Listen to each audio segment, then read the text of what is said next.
presentación. Árboles en calles, árboles en plazas, árboles en parques, árboles solitarios y singulares, árboles en compañía formando manchas, formando bosques, punto. Robles, castaños, alisos, abedules, tejos, hayas, fresnos, avellanos, nogales, manzanos, ciruelos, cerezos, punto. Podríamos hacer largas listas de nuestros árboles autóctonos o importados, árboles que adornan nuestras calles, nuestros parques, árboles de los que a lo largo de siglos hemos obtenido madera para calentarnos, para cocinar o para hacer muebles y enseres. Pero, y, sobre todo, para oxigenar el aire que respiramos, los árboles se tragan gran parte de la contaminación que generamos. Cada día hemos de querer, de proteger y plantar más y más árboles. Tienes entre las manos este precioso, aleccionador y tierno cuento de Ingenio que nos transmite amor a los árboles. La historia ficticia del Feardwolfier es hoy realidad en muchos lugares del planeta. Ahí donde muchas personas comprometidas con su entorno natural y con el bienestar de las personas que habitan esos territorios saben que los árboles son fuente de riqueza y su fruto sirve a una mejor calidad de vida. Tenemos ejemplos, como Wangari Maathai, la Premio Nobel de la Paz y Ministra de Medio Ambiente de Kenia, con el movimiento Cinturón Verde ha plantado más de 30 millones de árboles en su país, o la señora Rita en las Chabolas de Tegucigalpa con la asociación Mujeres Madres también plantan árboles para mejorar su entorno. El Ayuntamiento de Gijón a través de su área de medio ambiente, lleva muchos años plantando árboles en calles, parques y montes. Esa tarea se institucionalizó en el año 2001 con el programa Arco Medioambiental del Concejo de Gijón, con él se han plantado miles de árboles. Ahora en 2007, es compromiso y mandato de nuestra alcaldesa Paz Fernández Felgueroso, que se intensifique esta tarea y se sigan plantando miles de árboles autóctonos. Un proyecto que se hace para la ciudadanía necesita de la participación, el convencimiento y el entusiasmo de todos y todas. Seamos un poco el Feardwolfier. Para que el carácter de un ser humano nos muestre cualidades verdaderamente excepcionales, es necesario tener la suerte de poder observarlo a lo largo de muchos años. Si su comportamiento está desprovisto de cualquier clase de egoísmo, si la idea que lo guía es de una generosidad sin límites, si está muy claro que no busca ninguna recompensa y que además dejó en el mundo señales claramente perceptibles, estamos, sin duda, ante un carácter del que no te puedes olvidar. Hace alrededor de 40 años, estaba dando un largo paseo por unos montes totalmente desconocidos por los turistas, en esa vieja región de los Alpes que se adentra en la Provenza. Esta región está delimitada al sureste y al sur por el curso medio del río Durance, entre Sisterón y Mirabeau, al norte con el curso alto del río Drome, desde su nacimiento hasta allí, al oeste con la llanura de Contat-Benaisin y las estribaciones del Mont Ventoux. Comprende toda la parte norte del departamento de los Bajos Alpes, al sur de la Drome, y un pequeño enclave de Vaucluses. Cuando comencé mi largo paseo todo era un paisaje desértico, landas desnudas y monótonas hacia 1200 o 1300 metros de altitud no crecían más que las lavandas silvestres. Crucé el país por su parte más larga y después de 3 días camino, me encontré en medio de la mayor de las desolaciones. Acampé al lado del esqueleto de un pueblo abandonado. No había encontrado agua desde el día anterior y me hacía falta encontrarla. Aquellas casas apiñadas, aunque en ruina, que parecían un viejo nido de avispas, me hicieron pensar que debió haber, hace mucho tiempo, una fuente o un pozo artesiano. Y allí estaba la fuente, pero seca. Las 5 o 6 casitas, sin tejado, roídas por el viento y la lluvia, la pequeña capilla con el campanario desmoronándose. Estaban ahí como están las casas en los pueblos habitados, pero toda la vida había desaparecido.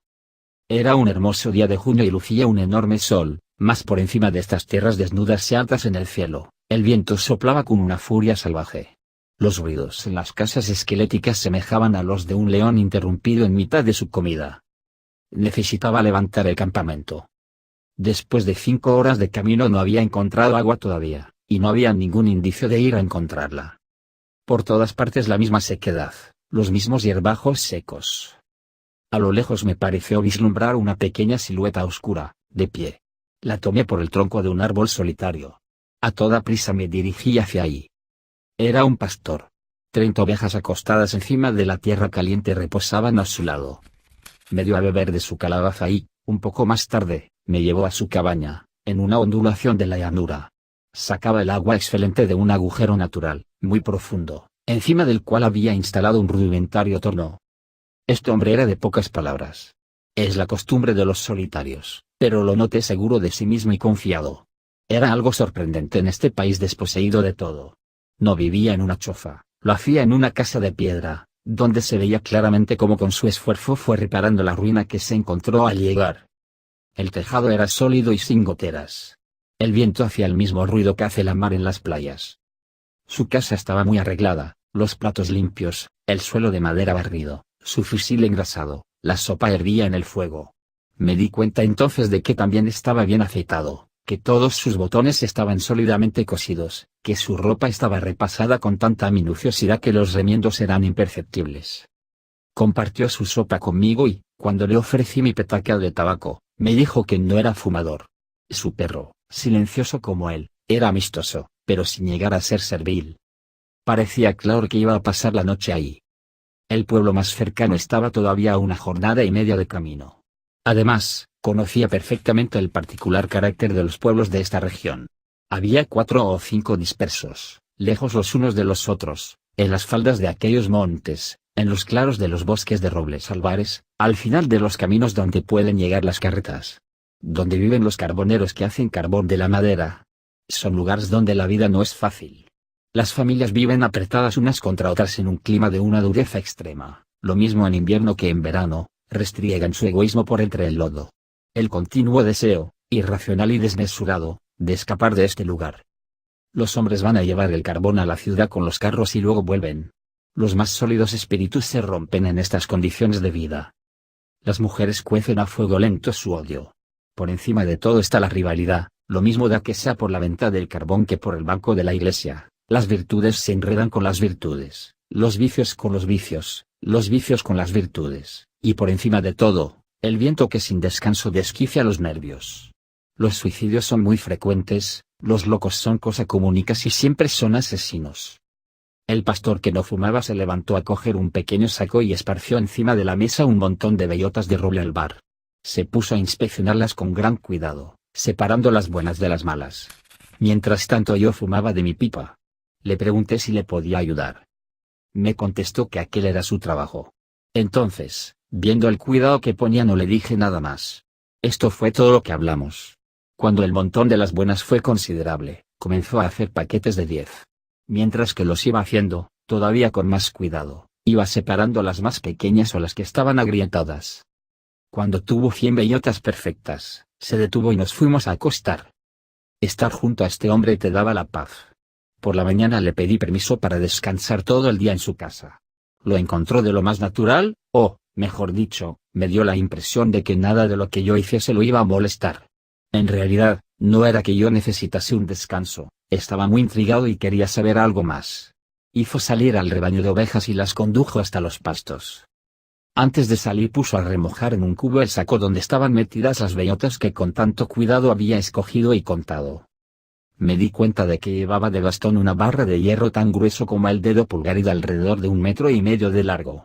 Lo seguí, haciendo como que daba un paseo por un camino paralelo al suyo. El sitio donde pastaban las ovejas era el fondo de un pequeño valle.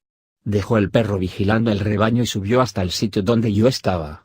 Tenía miedo de que viniera a reprocharme mi entrometimiento, pero no fue así. Me invitó a ir con él si no tenía nada mejor que hacer. Subió 200 metros más arriba, hasta el alto. Llegué al lugar donde él quería, y se puso a clavar la barra de hierro en la tierra. Hacía un agujero y metía una bellota, después tapaba el agujero. Sembró los robles. Le pregunté si la tierra era suya. Me dijo que no. ¿Sabía de quién era? No lo sabía. Creía que eran tierras comunales, o a lo mejor, los dueños eran gente que no se preocupaba. A él tampoco le preocupaba conocer a los propietarios. De esta manera sembró 100 bellotas con el mayor de los cuidados.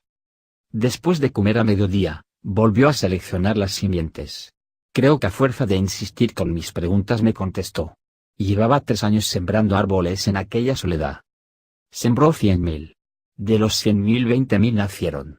De los 20.000, calculaba que se perdiesen todavía la mitad, por culpa de los ratones y porque es imposible prever lo que nos puede traer la providencia. Iban a quedar 10.000 robles albares que iban a crecer en este lugar donde antes no había nada. Fue en este momento cuando me interesé por la edad de este hombre. Estaba bien claro que tenía más de 50 años. Me dijo que 55. Se llamaba el Fear Doufier. Había tenido una granja en la llanura. Allí hizo su vida. Murió su única hija. Después su mujer. Entonces decidió retirarse a la soledad donde le tomó placer a vivir lentamente, con sus ovejas y su perro. Se dio cuenta de que el país moría porque le faltaban los árboles.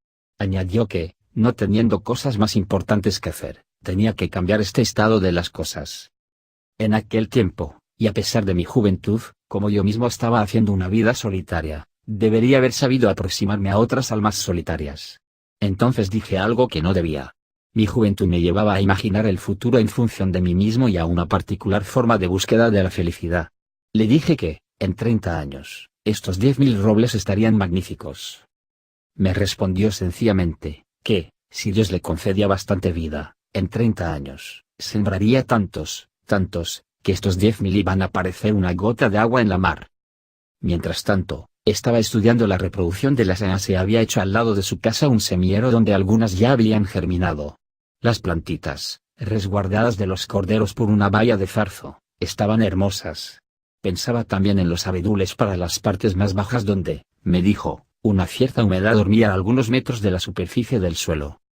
Nos separamos al día siguiente. Al año siguiente, comenzó la guerra del 14 en la que estuve 5 años. Un soldado de infantería no podía ni siquiera pensar en los árboles. A decir verdad, aquel asunto no me había impresionado, lo consideré como un juguete, como una colección de sellos, y lo olvidé. Volví de la guerra, y me encontré con una pequeña pensión de desmovilización y con unos inmensos deseos de respirar un poco de aire puro. Fue así como, sin pensarlo, volví a tomar el camino de las comarcas desiertas. El país no había cambiado. Sin embargo, más allá del pueblecito muerto, vislumbré a lo lejos una niebla gris que tapaba las cumbres como si fuese un tapiz. Ya desde el día anterior había vuelto a pensar en el pastor que sembraba árboles. 10.000 robles, dije para mí, ocupan verdaderamente mucho espacio.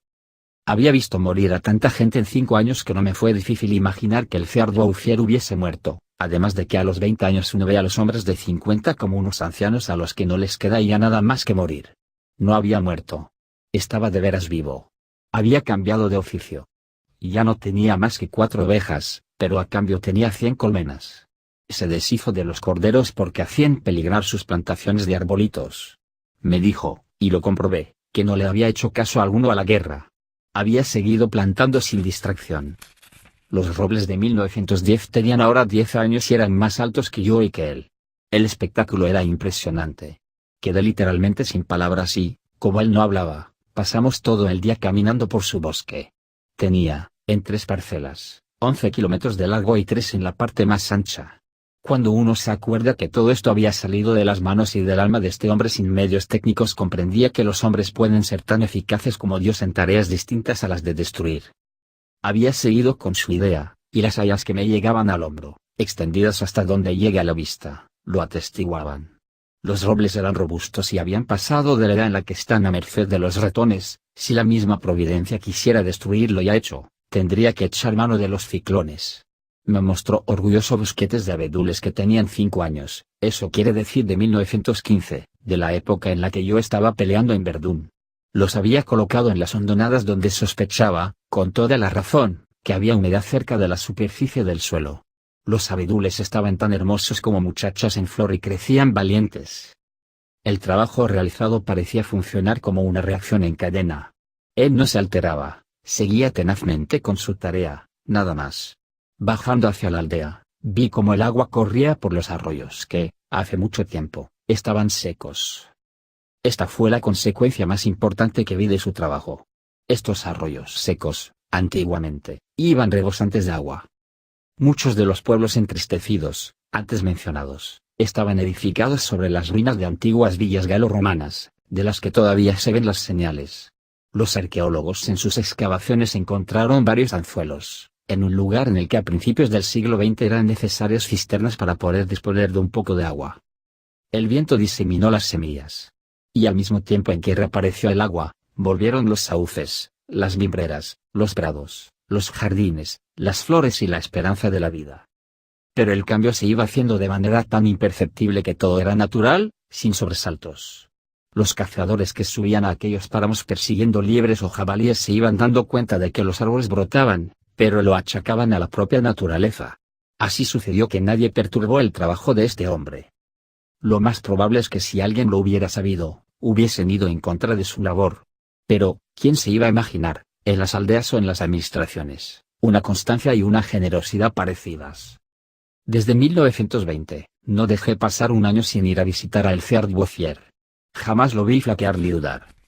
Solo Dios sabe si el mismo Dios lo empujaba. Nunca se quejó. Sin embargo, uno puede imaginarse que para realizar semejante proeza fue necesario vencer a la adversidad, que para asegurar la victoria le hizo falta pelear contra la desesperación. Un año, sembró 10.000 arces. Todos murieron. Al año siguiente abandonó los arces y volvió con las hayas que se dieron todavía mejor que los robles albares. Para darse una mínima idea de lo que era este carácter extraordinario, no debemos olvidar que trabajaba en la soledad más absoluta, tanto tal que al final de su vida, perdió la costumbre de hablar. Oh, ¿es posible que ya no lo considerase necesario? En 1933 lo visitó un guardabosques despistado. El funcionario le dejó bien claro que estaba terminantemente prohibido hacer fuego en el monte, para que no peligrase el desarrollo de este monte natural. Era la primera vez, le dijo el ingenuo hombrecillo, que se veía un bosque nacer solo. En esta época, iba a plantar las hayas a 12 kilómetros de su casa. Para ahorrarse el trabajo de ir y volver ahora tenía 75 años se propuso hacer una cabaña de piedra en el mismo lugar donde estaban sus plantaciones. La construyó al año siguiente. En 1935, una delegación del gobierno fue a inspeccionar el monte natural. Fueron un alto cargo de aguas y bosques, un diputado y distintos técnicos. Se dijeron muchas palabras sin ningún valor. Se decidió hacer algo y gracias a Dios, no se hizo nada, solo lo único que tenía sentido, el bosque fue protegido por el gobierno y se prohibió hacer carbón. Era imposible no quedar anonadado por la belleza de aquellos arbolillos jóvenes llenos de vitalidad que consiguieron enamorar al mismísimo diputado. Un amigo mío era uno de los jefes de montes de la delegación. Le desvelé el misterio.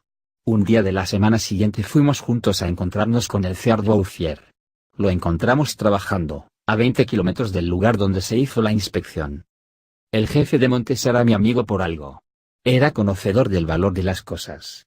Supo guardar el secreto. Le ofrecí unos huevos que llevé para regalárselos.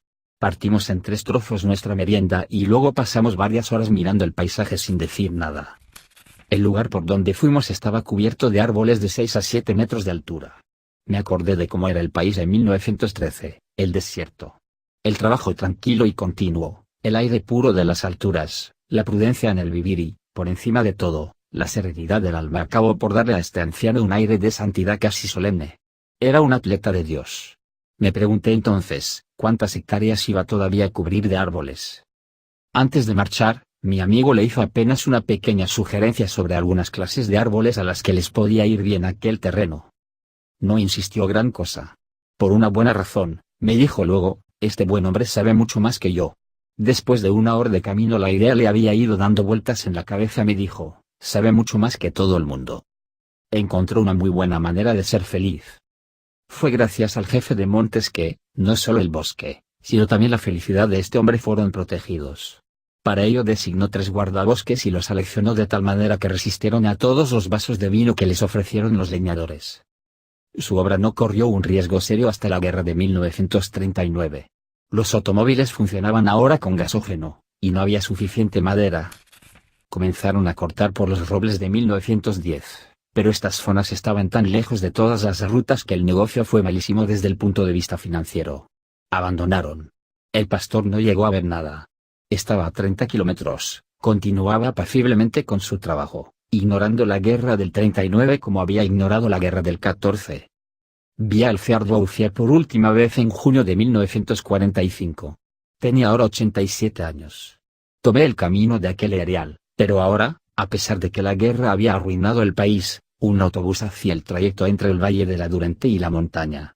Pensé que era este medio de transporte, relativamente rápido, el que me hacía irreconocibles los lugares de los viejos paseos. Me parecía también que el trayecto pasaba por parajes desconocidos. Necesité ver el nombre de un pueblo para asegurarme que estaba en la región que yo también conocía, antes arruinada y triste. El autobús me dejó en Bergons. En 1913. Esta aldea de 10 o 12 casas tenía 3 habitantes. Eran medio salvajes, se odiaban, vivían de la caza con trampas y lazos, solo un escalón por delante del estado físico y moral de los hombres prehistóricos. Las ortigas crecían alrededor de las casas abandonadas. Habían olvidado la esperanza. No les quedaba nada más que esperar a la muerte, una situación que no predisponía precisamente a una vida virtuosa. Todo había cambiado. El mismo aire. En lugar de los brutales vendavales que me habían recibido en otro tiempo, murmuraba suavemente una brisa cargada de fragancias. Un ruido parecido al del agua venía de las alturas, era el viento meciendo los árboles en el bosque. Por fin, la cosa más gratificante, oí el ruido del agua manando de una fuente.